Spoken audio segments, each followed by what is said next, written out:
이번 시간에는 우리 대표 기출문제를 같이 한번 풀어보도록 하겠습니다. 문제 그림 보니까 지금처럼 표 1번부터 시작해서 표 5번까지 이렇게 여러 개의 데이터가 쭉쭉 있습니다. 요걸 가지고 이제 문제 풀어라. 그거죠. 자, 그럼 이제 엑셀을 통해서 같이 한번 문제 풀어보자고요. 기출 1번 문제요. 1번 문제 보니까 이제 표 1번에서 하래요. 표 1번에 보니까 택배 배송 시간표하고 이렇게 있습니다. 여기 보니까 이제 출발 시간이라는 게 있고 배송 지수라는 게 있대요. 그래서 출발 시간이 요 시간인데 배송 지수가 총 6개래요. 그때 이제 도착 시간을 계산해라. 그렇게 나왔습니다. 그때 도착 시간은 출발 시간 더하기 배송 지수 곱하기 배송 지수당 소요되는 시간, 그거를 이제 6분으로 그렇게 해서 계산하라고 나왔습니다. 그럼 얘는 이제 배송 지수가 6이니까 한 곳당 이제 6분씩 걸린다 이거죠. 해서 66에 36 해서 36분이 더 걸립니다. 그러면 이제 여기서 첫 번째 칸은 13시 50분 하고 그렇게 나오면 되겠죠.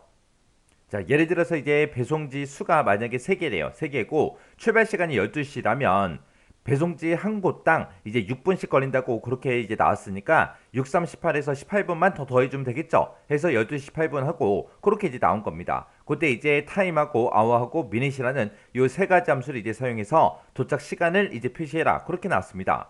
자, 그럼 요거 식 한번 써보자고요. 는이라고 써주고 얘를 이제 시간 형태로 표시해야 되니까 타임이라고 써주고요. 맨 앞에다가 이제 시간에 해당하는 거 먼저 구해야 되겠죠. 그래서 우리가 hour라는 요 함수를 이용해서 출발 시간에서 이제 시간을 빼와라. 그렇게 해주면 되겠죠. 그리고 나서 이제 시간 다 구했으니까 컴마 찍어주고요. 그 다음에 이제 분해에 관한 거 이제 구해줘야 되겠죠. 그래서 내가 가지고 있던 그 출발 시간에서 분만 추출해라. 그렇게요.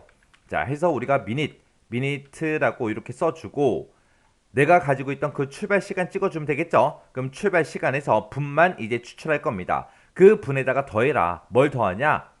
배송지수 곱하기 6분한 거 그걸 이제 더해달라고 해주면 되겠죠. 해서 내가 가지고 있던 배송지수 C3에 들어있으니까 C3번 찍어주고요. 그거 곱하기 이제 6분 해달라. 그렇게 해요.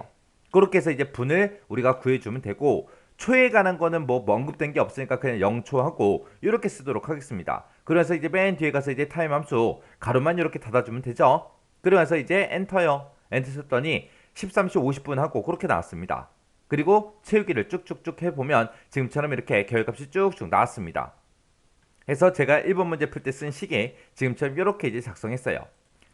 해서 우리 타임이라는 함수를 기준으로 봤을 때 얘가 이제 시간에 해당하는 거, 얘가 이제 분에 해당하는 거, 얘가 이제 초에 해당하는 거예요.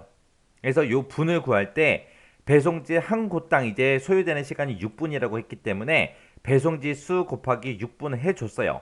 그거를 어디다 더해줘라? 원래 가지고 있던 이 출발 시간에서 분만 추출한 다음에 이거랑 서로서로 더해라. 그렇게 해서 이제 우리가 분을 계산해 준 겁니다. 이렇게 하면 이제 1번 문제 끝이요.